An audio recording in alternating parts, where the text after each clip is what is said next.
এখানে হচ্ছে অনেক ধরনের লাড্ডু আছে, যেটা আপনারা সাধারণত এখান থেকে মহরম মাস আসলে যে কেনা থাকে সাধারণত। এই পানিটা যে খাওয়ানো হচ্ছে, এটা কি কোনো টাকা দিয়ে লাগতেছে নাকি মহরম শেষে আপনাদের কোথায় পাওয়া যাবে? আমাদের চকবাজার পাবে।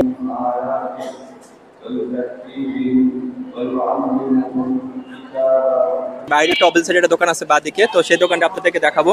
এখানে কোনটা কত টাকা করে সেটা আমি আপনাদেরকে জানানোর চেষ্টা করবো। ঠিক দালানের বাদিকে হচ্ছে ওনার দোকানটা। হ্যাঁ, এই দোকানে হচ্ছে যারা যে মিছিল দেখেন, এখানে ফুল থেকে শুরু করে অনেক কিছু পেয়ে যাবেন। যত ধরনের আইটেম, অনেক সময় আপনারা গোলাপ জল নিয়ে ভিতরে ঢুকে না, গোলাপ জল, আগরবাতি সবকিছু পেয়ে যাবেন। তো কোনটা কত টাকার দাম আমি আপনাদেরকে হালকা একটা ধারণা দেওয়ার চেষ্টা করবে। থাকো কোথায়, বাসা কোথায় তোমাদের? কেল্লার মোড়। কত টাকা করে কেজি এটা? আপনাদেরকে আমি এখানে অনেকে যে মানতি করেন সাধারণত হোসনি দালানের, ঠিক আমি আছে কত টাকা কেজি সেটা দামগুলো দেবো, এবং তারপরে দালানের ভিতরে পিস আপনাদেরকে দেখানোর চেষ্টা করবো। এখানে যে পুলিশ কন্ট্রোল রুম থেকে ওনারা বেরোচ্ছে, ওনারা সবসময় এখানে নিয়োজিত আছে আপনার সুরক্ষার জন্য।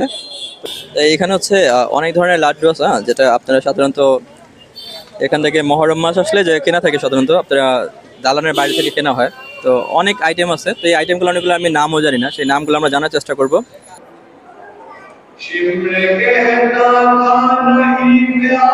জানিয়ে দিচ্ছে কোনটা কত টাকা। তো এখন হচ্ছে আমি দালানের ভিতরে ভাইয়াদের সাথে কথা বললাম, কথা বলে আপনাদের শোনালাম। খুবই চমৎকার কাজ ওনারা করতেছেন, ফ্রিতে পানি খাওয়াচ্ছেন। এটা সবসময় ওনারা করে থাকেন। এটার মধ্যে কালার মিক্স করা আছে। কালারটা কি ফুড গ্রেড কালার নাকি নন ফুড গ্রেড? এটা ইউটিউবে সার্চ করবে।